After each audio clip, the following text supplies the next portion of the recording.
गुरुर्ब्रह्मा गुरुर्विष्णु गुरुर्देवो महेश्वरा गुरुर्साक्षात् परब्रह्म तस्मै श्री गुरुवे नमः। मैं अपने गुरुदेव महादेव के चरणों में कोटि कोटि प्रणाम करती हूँ। माँ भवानी के चरणों में कोटि कोटि प्रणाम करती हूँ। सभी देवी देवताओं के चरणों में कोटि कोटि प्रणाम करती हूँ। सभी गुरु भाई बहनों को मेरा कोटि कोटि प्रणाम। सभी को मकर संक्रांति की हार्दिक शुभकामनाएं। आज हम सुनेंगे शिव पुराण की रुद्र संहिता तृतीय खंड में से मेना को प्रत्यक्ष दर्शन देकर शिवा देवी का उन्हें अभिष्ट वरदान से संतुष्ट करना तथा मेना से मेनका का जन्म। नारद जी ने पूछा, पिताजी, जब देवी दुर्गा अंतर ध्यान हो गई और देवगण अपने अपने धाम को चले गए, उसके बाद क्या हुआ? ब्रह्मा जी ने कहा, मेरे पुत्रों में श्रेष्ठ विप्रवर नारद, जब विष्णु आदि देव समुदाय हिमालय और मेना को देवी की आराधना का उपदेश दे चले गए, तब गिरिराज हिमाचल और मेना दोनों दंपति ने बड़ी भारी तपस्या आरंभ की।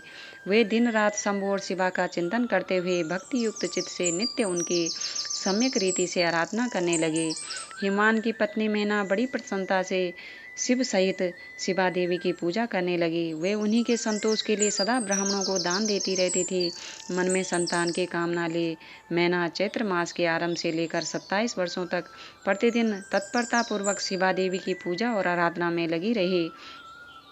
वे अष्टमी को उपवास करके नवमी को लड्डू बलि सामग्री पीठी घीर और गंध पुष्प आदि देवी को भेंट करती थी। गंगा के किनारे औषधि प्रस्थ में उमा की मिट्टी की मूर्ति बनाकर नाना प्रकार की वस्तुएं समर्पित करके उसकी पूजा करती थी।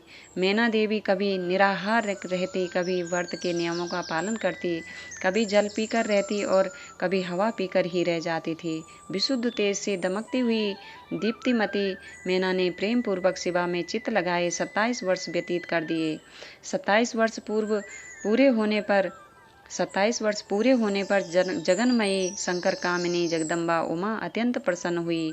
मेना की उत्तम भक्ति से संतुष्ट हो वे परमेश्वरी देवी उन पर अनुग्रह करने के लिए उनके सामने प्रकट हुई। तेजो मंडल के बीच में विराजमान तथा दिव्य अवयवों से संयुक्त उमा देवी प्रत्यक्ष दर्शन दे मेना से हंसती हुई बोली। देवी ने कहा, गिरिराज हिमालय की रानी महासाध्वी मेना, मैं तुम्हारी तपस्या से बहुत प्रसन्न हूँ। तुम्हारे मन में जो भी अभिलाषा हो उसे कहो। मेना, तुमने तपस्या व्रत और समाधि के द्वारा जिस जिस वस्तुओं के लिए प्रार्थना की है वह सब मैं तुम्हें दूंगी। तब मेना ने प्रत्यक्ष प्रकट हुई कालिका देवी को देखकर प्रणाम किया और इस प्रकार कहा।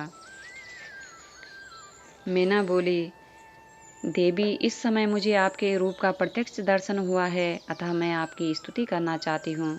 कालिके, इसके लिए आप प्रसन्न हो? ब्रह्मा जी कहते हैं, नारद, मेना के ऐसा कहने पर सर्वमोहिनी कालिका देवी ने मन में अत्यंत प्रसन्न हो अपनी दोनों बाहों से खींचकर मेना को हृदय से लगा लिया। इससे उन्हें तत्काल महाज्ञान की प्राप्ति हो गई। फिर तो मैना देवी प्रिय वचनों द्वारा भक्ति भाव से अपने सामने खड़ी हुई कालिका की स्तुति करने लगी।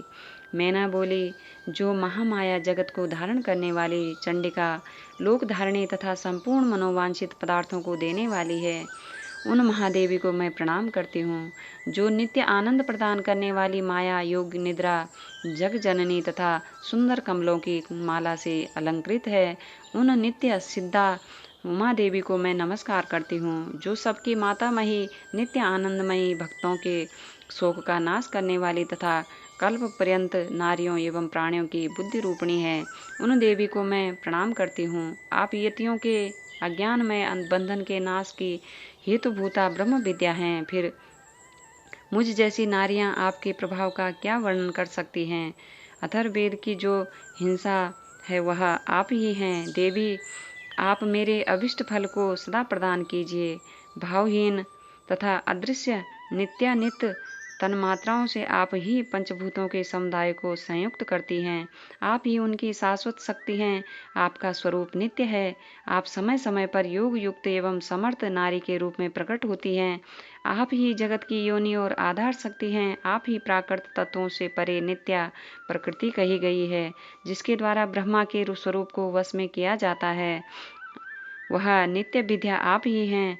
माता, आज मुझ पर प्रसन्न होइए। आप ही अग्नि के भीतर व्याप्त उग्र दाहिका शक्ति है। आप ही सूर्य किरणों में स्थित प्रकाशिका शक्ति है। चंद्रमा में जो आहादिका शक्ति है वह भी आप ही हैं। ऐसी आप चंडी देवी का मैं स्तुवन और वंदन करती हूँ। आप स्त्रियों को बहुत प्रिय हैं। उद्धरव्रेता ब्रह्मचारियों की ध्येय भूता नित्य ब्रह्म शक्ति भी आप ही हैं। संपूर्ण जगत की वांछा तथा श्रीहरि की माया भी आप ही हैं, जो देवी इच्छानुसार रूप धारण करके सृष्टि पालन और संहारमयी हो उन कार्यों का संपादन करती हैं तथा ब्रह्मा विष्णु एवं रुद्र के शरीर को भी हेतुभूता हैं, वे आप ही हैं। देवी, आज आप मुझ पर प्रसन्न हो, आपको पुनः मेरा नमस्कार है। ब्रह्मा जी कहते हैं, नारद मैना के इस प्रकार स्तुति करने पर दुर्गा कालिका ने पुनः उन मैना देवी से कहा, तुम अपना मनोवांछित वर मांग लो। हिमाचल प्रिय, तुम मुझे प्राणों के समान प्यारी हो। तुम्हारी जो इच्छा हो वह मांगो, उसे मैं निश्चय ही दे दूंगी। तुम्हारे लिए मुझे कुछ भी अदेय नहीं है।